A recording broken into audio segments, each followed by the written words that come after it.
இந்த வீடியோவில் நம்ம 2 விதமான நியூஸ் பார்க்க போகிறோம். அதில் முதல் நியூஸ் அப்படிங்கிறது ரொம்பவே சோகமான ஒரு நியூஸ் தான்.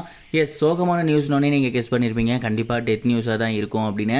அதே தான் தமிழ் சினிமாவோட பழம்பெரும் நடிகரான தனபால் அவர்கள் இறந்து போயிருக்காரு அப்படிங்கிற நியூஸ் தான் சமீபத்தில் வெளியாகியிருக்கு. அண்ட் இந்த ஒரு செய்தி கண்டிப்பாக இவரை தெரிஞ்ச எல்லாருக்குமே மிகப்பெரிய ஒரு சோகத்தை ஏற்படுத்தியிருக்கும் அப்படின்னே சொல்லலாம். பழம்பெரும் நடிகர் அப்படின்னு முன்னாடியே சொல்லிட்டேன். அண்ட் அதே மாதிரி தான் இவர் இப்போ நேற்று நடிக்கிறவர் கிடையாது. கிட்டத்தட்ட 1970 காலகட்டங்கள்லேருந்தே இவர் நடித்து வந்துகிட்டு இருக்காரு. ஏகப்பட்ட பழைய படங்களில் இவரை குணச்சித்திர ஆக்டராக நீங்கள் பார்த்துருக்கலாம்.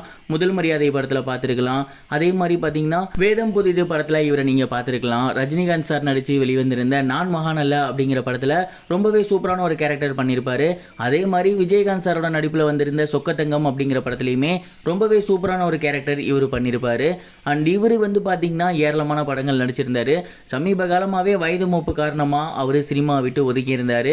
அண்ட் அவருக்கு வயது அதிகமானதுனால ஏகப்பட்ட முறை உடம்பு சரியில்லாமல் போயிருக்கு. ஹாஸ்பிட்டலில் ட்ரீட்மெண்ட் எடுத்து வந்துட்டு இருந்தார். இந்த ஒரு நிலையில் தனபால் அவர்கள் வயது மூப்பு காரணமாக இறந்து போயிருக்காரு அப்படிங்கிற செய்தி சமீபத்தில் வெளியாகியிருக்கு. இண்டஸ்ட்ரியில் இருக்கக்கூடிய senior actors and senior directors and senior workers இவங்க எல்லாருக்குமே தனபால் அவர்களை ரொம்பவே நல்லா தெரியும். அண்ட் அவங்க எல்லாருமே தங்களோட கண்டோலன்ஸ் மெசேஜை அவங்களோட ஃபேமிலிக்கு பர்சனலாக பதிவு பண்ணி வந்துட்டு இருக்காங்க. மேலும் அவங்களோட குடும்பத்துக்கு ஆதரவான வார்த்தைகளையும் தெரிவித்து வந்துட்டு இருக்காங்க. இது ஒரு புறம் இருக்க, காமெடி ஆக்டரான ரமேஷ் கண்ணா அவர்கள் ரீசெண்டாக ஒரு இன்டர்வியூ கொடுத்திருந்தாரு. அந்த ஒரு இன்டர்வியூவில் விஜய் சார் அவர்களோட அரசியல் பிரவேசத்தை பற்றியும் ரஜினிகாந்த் சாரை பற்றியும் சரி, அதே போல் அஜித் சார் அவரோட க்ளோஸ் ஃப்ரெண்ட் இருக்கார் இல்லையா, அவரை பற்றியுமே ஏராளமான விஷயங்கள் பேசியிருந்தார். குறிப்பாக விஜய் சாரை பற்றி என்ன சொல்லியிருந்தாரு அப்படின்னா, நான் விஜய் சார் கூட 1-2 படங்கள் பண்ணியிருக்கேன். அவர் கூட நல்ல நட்பு இப்போவும் எனக்கு இருக்குது. விஜய் சார் பார்த்தீங்கன்னா செட்டில் ரொம்பவே அமைதியாக இருப்பார், எதுவுமே பேச மாட்டார். குறிப்பாக அரசியல் அப்படிங்கிறது சுத்தமாக பேசவே மாட்டார்.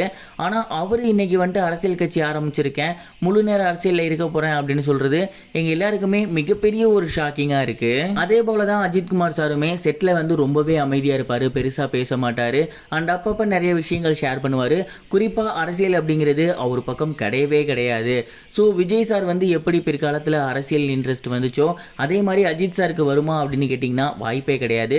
அஜித் சாரை பொறுத்த வரைக்கும் எப்போவுமே தான் உண்டு, தான் வேலை உண்டு, தான் குடும்பம், இதுதான் அவர் எப்பயுமே இருப்பார். அவரோட ஃபேஷனை நோக்கி அவர் போய்கிட்டு இருக்காரு. இவர் ஒரு புது முயற்சி எடுத்திருக்காரு.